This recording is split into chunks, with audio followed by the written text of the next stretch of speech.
Erev Tov, everyone.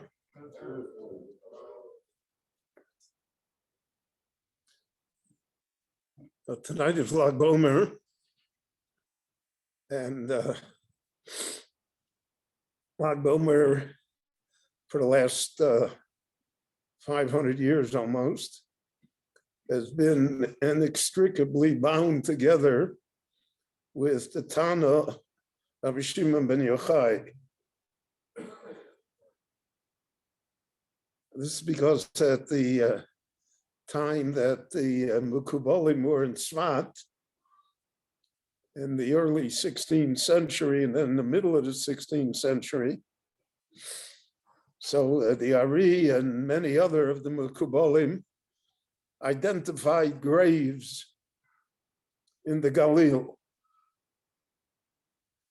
especially in the Galil Elyon, because after the time of Bar Kochva, the entire Jewish settlement and the Rabbonim and the Yeshivot moved to the Galil, and they weren't allowed to come back to Yerushalayim.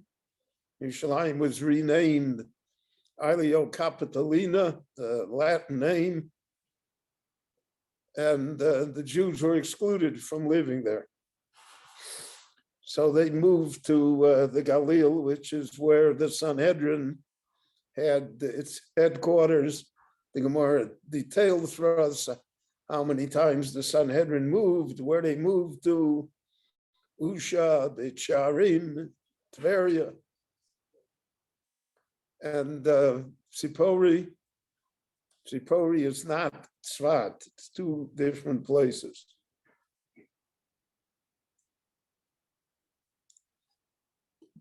So one of the tasks of the Mekubalim was to identify the burial places of these great people of the Tanoim, the second half of those that created the Mishnah. Now, the Gemara teaches us that Hillel HaZokein, the great Hillel, had 80 Talmidim. The Gemara says, Godel Shebekulon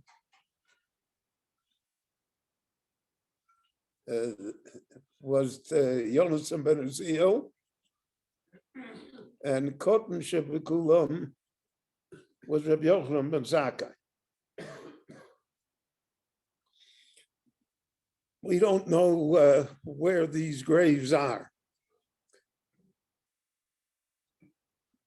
And in general, except for the Moras HaMachpelah, we really have no identification of where graves of the great people of the Tanakh are in the country. There's a tradition that Kalev ben Yefune is buried in Hebron because that was the city that he conquered and that he lived in at the end of his life. But even the graves of the Malachim,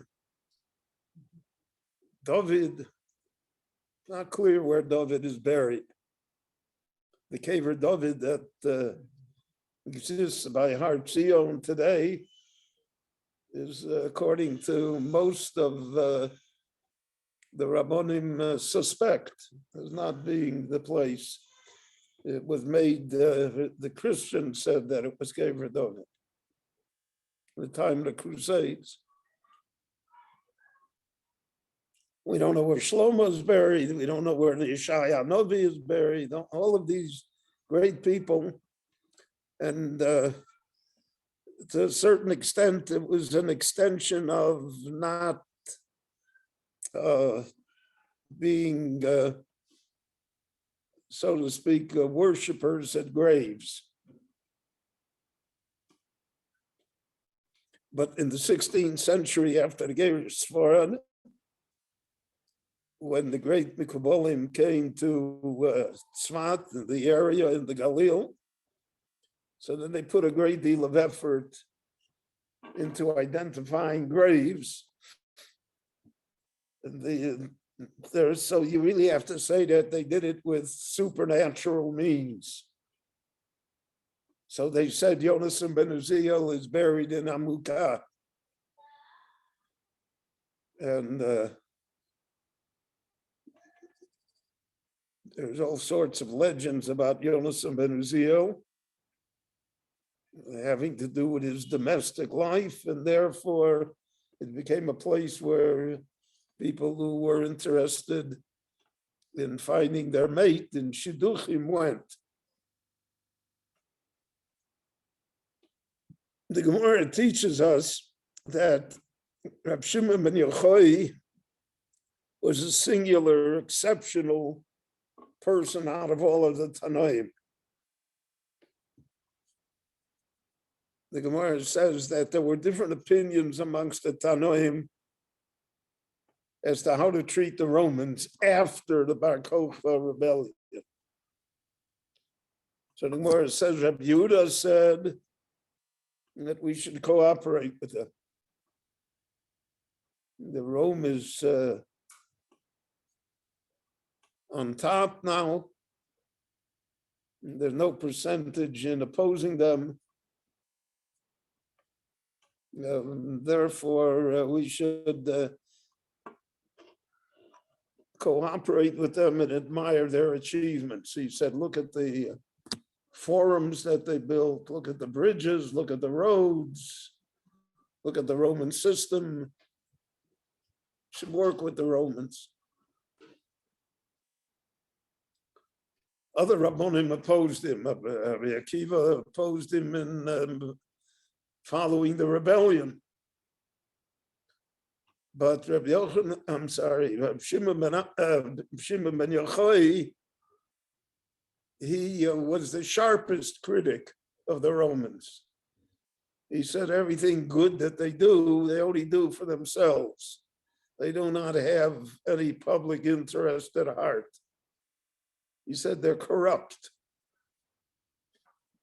And the Romans were able to find out through Jewish spies what he said, and therefore they persecuted him.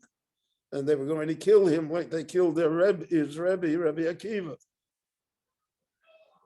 So he fled to the Negev, to a desert somewhere, and he lived in a cave for 13 years.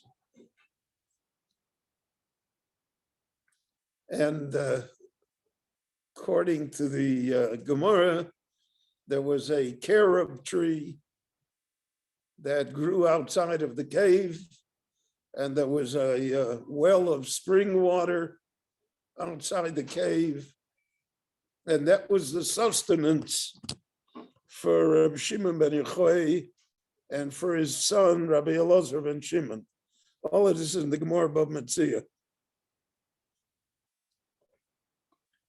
After 13 years, the Romans stopped looking for him. So he came out of the cave. When he came out of the cave, he saw life going on as usual. People working in the fields, storekeepers having stores, that ordinary human life as we know it. And he said, Manichim chaye olam v'oskim b'chaye shoah. These people, they ignore chaye olam, eternal life, the study of Torah, and they're busy with pennies here, making shkolim. And he was so angry at them that the Gemara puts a very strong metaphor. He looked at him and he killed them. So the Gemara says a Basco came out from heaven Bat kol is an echo of heaven that somehow reaches us. It's a voice that not everybody hears. It's on a frequency, like if you have a radio, you have many frequencies that you can listen to. So there's a frequency for the Baskel. And the Baskel said, you went out of the cave to destroy my world. Go back in the cave. And he returned to his isolation. And then he and his son emerged again. When they emerged the second time, so he no longer criticized the society, but he gave an assessment of it. He said, "Roishi b'nei aliyah v'hema mu'ati." There are exceptional good people in the world, but they are few. They're not many. If there are 30 of them, then Aniyu b'ni mehem, I and my son, Rabbi Elazar, are in that group. If there are 20, then I and my son, Rabbi Elazar, are in that group. If there's 10, then I and Rabbi Elazar are in that group. And he said, if there's only 2, then I and Rabbi Elazar are in that group. So he was at a level, so Chazal say, Torah samum nosam. Their Torah was their way of life, study of Torah, development of Torah. That was their umnus, that was their profession. Therefore, the Gemara says that they were potter from tefillah. They were not obligated to pray even. And that's why the Mefarshim point out that in the famous incident of Ram Gamliel and Rabbi Yeshua,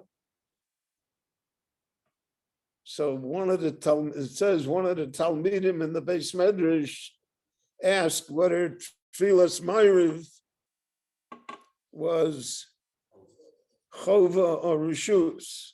Would he have to daven Maariv or not? And Rabbi Yeshua answered him that it was Rishus. It's voluntary, no obligation. And Rabbi Gamliel forced him to retract and say that it was Chova. There are many, many pshatim on that. But one of the pshatim is simple, that the Talmud who asked the question was Reb Shimon ben Yochai. And Rabbi Yeshua said, for you, you don't have to daven Maariv. You don't even have to daven Shachris. By you, it's Torah Sa'um Nosam.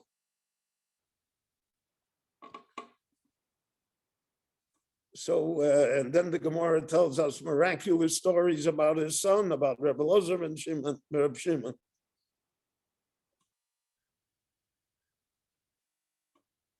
So naturally, there would be great interest to try and find where the grave is.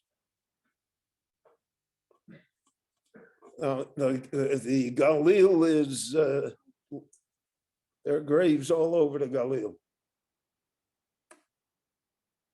Some of them have provenance. We know how that happened.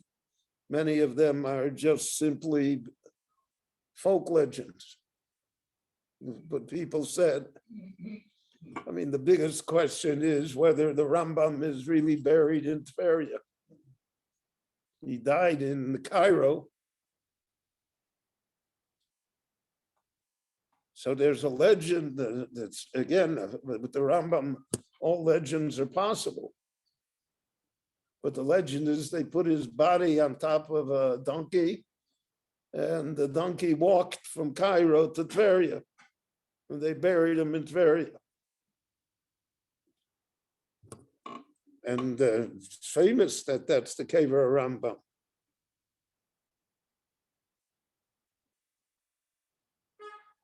I always mention that what I heard from the Satmar Rav, that Chassid, I was there, a Chassid complained to him that they showed him a grave here in Israel, Shmuel Anovi, I think. And the Chassid said, it's a fake. It's not, the whole thing's a fake. And the Rebbe answered him, I don't know whether he's buried there or not, but one thing is for certain, he's not in Brooklyn. So that's what we could say about all of these graves, right? Whatever the Rambam is, but he's not in Brooklyn. And according to the Mukubalim, Shimon ben Yochai and his son, Reb Elazar Reb Shimon, are buried on Har Meron, which is a tall mountain, relatively speaking, in the Galil. And that became a traditional site. And the other tradition that joined it was that Lag BaOmer was the yard site of, was the day of that Shimon ben Yochai passed from this world. So that combined with Lag BaOmer to make Reb Shimon ben Yochai a symbol of Lag BaOmer. And there always were pilgrimages there. We have dating back to the 17th century already. And it became more and more of a thing that even hundreds of thousands of people came eventually to mark the day, to mark the grave. Tragically, last year, it was a place of great sadness. 450 people were killed.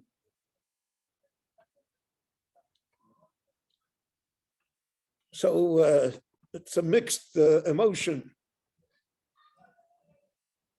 But that Lag BaOmer belongs somehow to Reb Shimon ben Yochai has been firmly established in the Jewish world for the last 500 years.